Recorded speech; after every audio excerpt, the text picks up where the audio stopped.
Man, oh man, look at that. It's finally stopped blowing and raining and fogging and all the other yucky, nasty weather. So let me just clean up my cast iron a little bit and go inside and cook. Okay, man, doesn't that look better? A little bit of elbow grease, and look how shiny. And to go with that, we got pork chops. So I'm going to put some veggie oil in there and some pork chops. And these are huge because you remember how big this pan was, right? Right? Okay, they're not that big. Okay, let's see what happens. All right, I reckon you can see by the oil it's nice and hot. So let's stick these yummy pork chops. Yummy.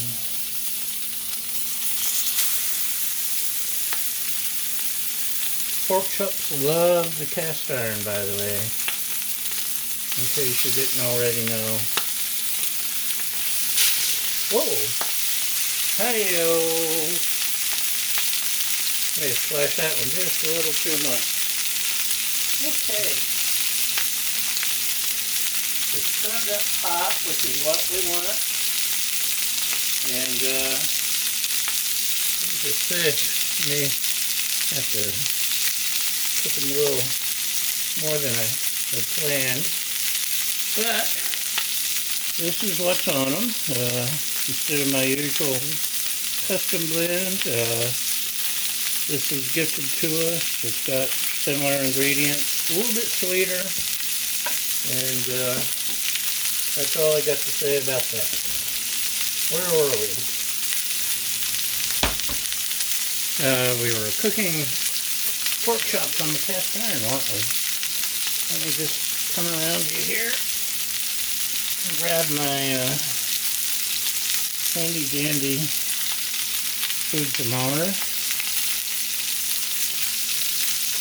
We want it to be 145, so we will be checking your homework at some point.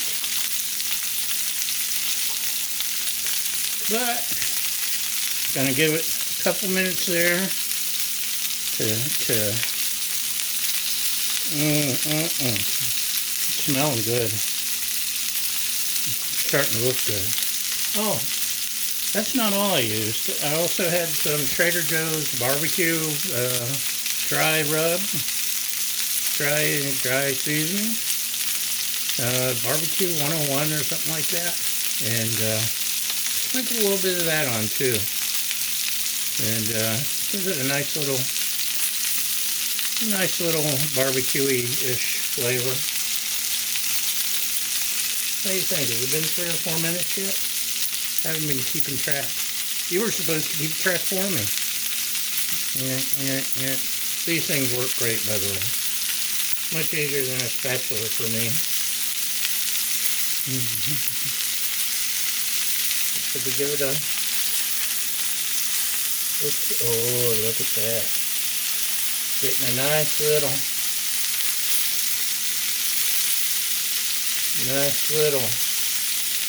something on there. Now the seasoning I put on about an hour ago, actually maybe 2 hours. And my reasoning for the seasoning is if you give thick salt a chance to work on your meats, at least an hour.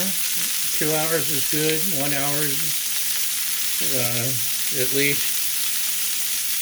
It breaks up the tissue a little bit, makes it juicier and more tender, and I think we're going to be pretty good.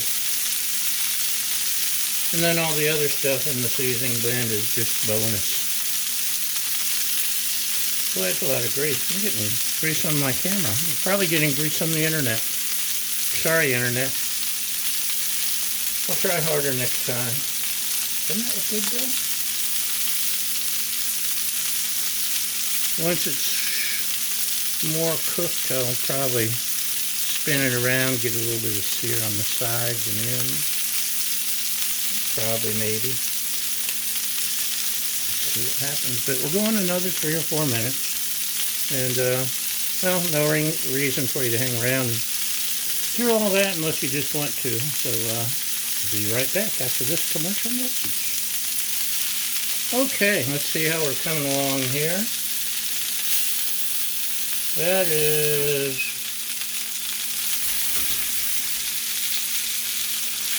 contradicting itself. Oh, it says that one's done.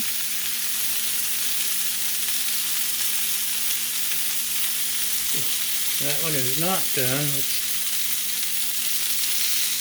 Okay, they're done. But, ooh, hot, hot, hot.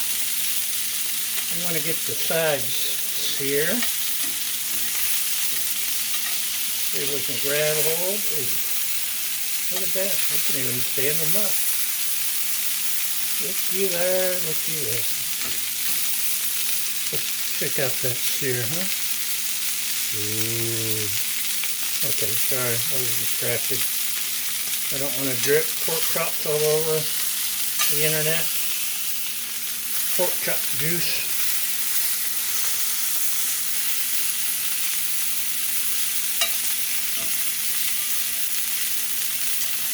Searing juices.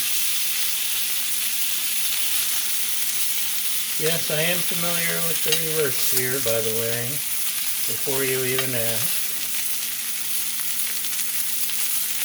But I want to just cook with the front sear. The reverse sear does work really well, by the way. If you haven't tried it, conventional wisdom has always been you cook something until it's the right temperature and then sear it. But more recent research suggests that ooh, that's hot. You sear it first, it captures the moisture and the flavor and all that on the inside, which is what you want. And then you cook it as normal.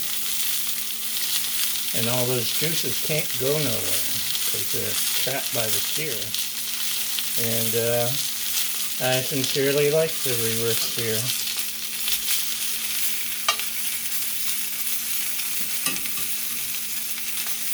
Looky there. This is looking pretty good. I think we're a go. Houston, we are a go. Ain't that pretty?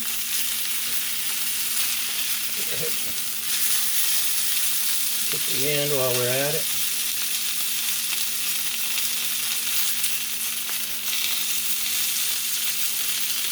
This is going to be good. I can tell. Okay.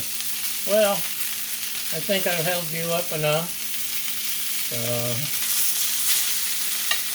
The weather's supposed to be nice for a couple of days. Finally. So, we may get out there on the griddle. Yay!